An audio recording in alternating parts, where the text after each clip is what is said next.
नमस्कार मंडळी, चला तर आज चिकनची खूपच चमचमीत आणि झणझणीत रेसिपी मी तुम्हाला खूपच सोप्या पद्धतीने बनवून दाखवणार आहे। माझी खात्री आहे ही रेसिपी तुम्हाला नक्कीच आवडेल। चला तर रेसिपीला सुरुवात करूयात। तर मीडियम पीस करून मी इथे अर्धा किलो चिकन स्वच्छ धुवून घेतलेला आहे। याचं पाणी एकदम काढून टाकलं। त्यानंतर अर्धा चमचा हळद पावडर, 1 चमचा मीठ आणि 2 चमचे घट्ट दही घालायचं। दही आंबट घालायचं नाही, गोड दही घालायचं, म्हणजे जुनं दही असेल तर त्याचा वापर अजिबात करायचा नाही। आता चमच्याने सगळं हळद, मीठ आणि दही या चिकनला छान कोट करून घ्यायचा। अशा पद्धतीने मॅरिनेट केल्यामुळे चिकन खूपच टेस्टी बनतं। चिकनला आता सगळं व्यवस्थित लावून घेतलेलं आहे। अर्ध्या तासासाठी आपण हे चिकन असंच बाजूला ठेवून देणार। आता चिकनसाठी मसाला बनवणार आहोत। तर पॅनमध्ये इथे मी 2 चमचे तेल घातलं आहे। 2 मोठे उभे चिरलेले कांदे घेतले आहेत, ते चांगले या तेलावर परतवून घ्यायचे।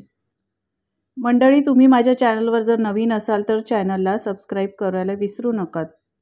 तर कांद्याचा कलर तुम्ही पाहू शकता हळूहळू चेंज झालेला आहे, चांगला गोल्डन कलर आलेला आहे। आता यामध्ये थोडे खडे मसाले घालायचे आहेत। तर इथे मी जिरं, बडीशेप, धणे, दगडफूल, काळी मिरी, लवंग, दालचिनी, वेलची हिरवी आणि एक मोठी वेलची घेतलेली आहे। आलं, लसूण सुद्धा यामध्येच घातलेलं आहे।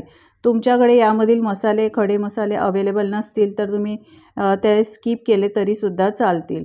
आता छान अर्धा मिनिट हे परतवून घ्यायचे आहेत। जास्त मसाला करपवायचा नाही, स्लो गॅसवर याचा सुगंध येईपर्यंत फक्त परतवून घ्यायचा आहे। आता इथे मी 1 वाटी ओलं किसलेलं खोबरं घेतलेलं आहे। तुम्ही इथे सुक्या खोबऱ्याचा सुद्धा वापर करू शकता। आता हे खोबरं सुद्धा यामध्ये मस्त गोल्डन कलर येईपर्यंत परतवून घ्यायचं आहे। तर हा मसाला मस्त खमंग सुवास येईपर्यंत मी 5 मिनिटं मंद गॅसवर परतवून घेतला आहे। तुम्ही पाहू शकता याचा कलर सुद्धा चेंज झालाय। तर आता हा मसाला पूर्णपणे थंड करून घ्यायचा आणि थंड झाल्यावरच आपण हा मिक्सरवर वाटून घ्यायचा आहे। तर मसाला पूर्णपणे मी थंड केला आहे। आता मिक्सरच्या भांड्यात काढून घेऊया। आता यात एक मोठा रफली चॉप केलेला टोमॅटो घातलाय। तुम्ही नाही घातला, स्किप केला तरी सुद्धा चालेल। थोडीशी कोथिंबीर आणि पुदिना घालायचा आहे। थोडंसं पाणी घालूया आणि मिक्सरला याची बारीक पेस्ट करून घेऊया। तर तुम्ही पाहू शकता आपला हा मसाला आता तयार झालेला आहे। आता आपण चिकन बनवायला घेऊया। तर चिकन बनवण्यासाठी इथे मी कढईमध्ये 3 चमचे मोठे तेल घातलं आहे। 15 ते 20 लसणाच्या पाकळ्या ठेचून घालायच्या। एक मोठा बारीक चिरलेला कांदा या तेलावरच परतवून घ्यायचा। कांदा चांगला ट्रान्सपरंट झाला की एक मोठा बारीक चिरलेला टोमॅटो सुद्धा मी यामध्ये घातला आहे। टोमॅटो आणि कांदा चांगला मऊ होईपर्यंत परतवून घेऊया। आता हा कांदा टोमॅटो चांगला नरम झाला आहे। यामध्ये मसाले थोडे घालायचे।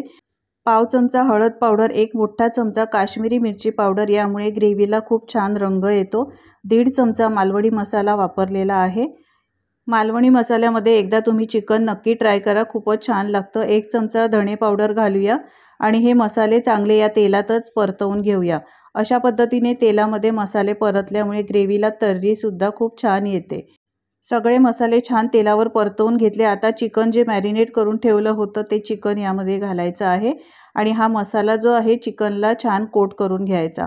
अशा पद्धतीने चिकनला मसाला व्यवस्थित लावला तर छान आतपर्यंत लागला जातो आणि चिकन खायला खूपच टेस्टी लागतं। मी वाटणाच्या मसाल्यातच आलं लसूणचा वापर केलेला आहे, त्यामुळे मी वेगळी इथे पेस्ट आलं लसूणची वापरलेली नाही। आता त्या चिकनच्या मॅरिनेट केलेल्या भांड्यातच मी थोडं गरम पाणी घातलेलं आहे आणि ते सुद्धा यामध्ये घातलं आहे। इथे गरम पाण्याचाच वापर करायचा, साध्या पाण्याचा वापर करायचा नाही। गॅस मीडियम ठेवला आहे। चांगला एकदम एक कड आलेला आहे। आता कड काढल्यानंतर आपण जे वाटण केलं होतं ते वाटण यामध्येच घालायचं आहे आणि चांगला मसाला व्यवस्थित मिक्स करून घ्यायचा। आता हे चिकन मला थोडंसं घट्ट वाटतंय, मला ग्रेव्ही पाहिजे अजून, म्हणून मी अजून थोडंसं गरम पाण्याचा इथे वापर केला आहे। गरम पाणी घातल्यानंतर यामध्ये चवीप्रमाणे मीठ घालायचं। लक्षात ठेवा आपण मॅरिनेट करताना सुद्धा मिठाचा वापर केलेला आहे। तर सुरुवातीला थोडंच मीठ घाला, त्यानंतर तुम्ही टेस्ट करून मिठाचा वापर वाढवू शकता। आता झाकण ठेवायचं आहे आणि 15 मिनिटं स्लो गॅसवर हे चिकन छान शिजवून घ्यायचं।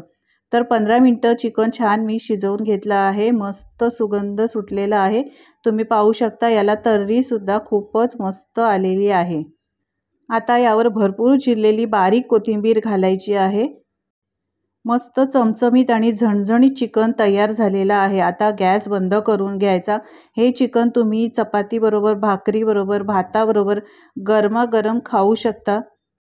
चवीला तर इतकं भन्नाट झालेलं आहे की मी तुम्हाला काय सांगू. एकदा अशा पद्धतीने तुम्ही हे चिकन नक्की बनवून बघा. रेसिपी कशी वाटली कमेंट्स करून सांगायला विसरू नका. आवडली असेल तर लाईक करा, शेअर करा आणि अशाच नवनवीन रेसिपी पाहण्यासाठी चॅनलला सबस्क्राईब करा. व्हिडिओ पाहिल्याबद्दल धन्यवाद.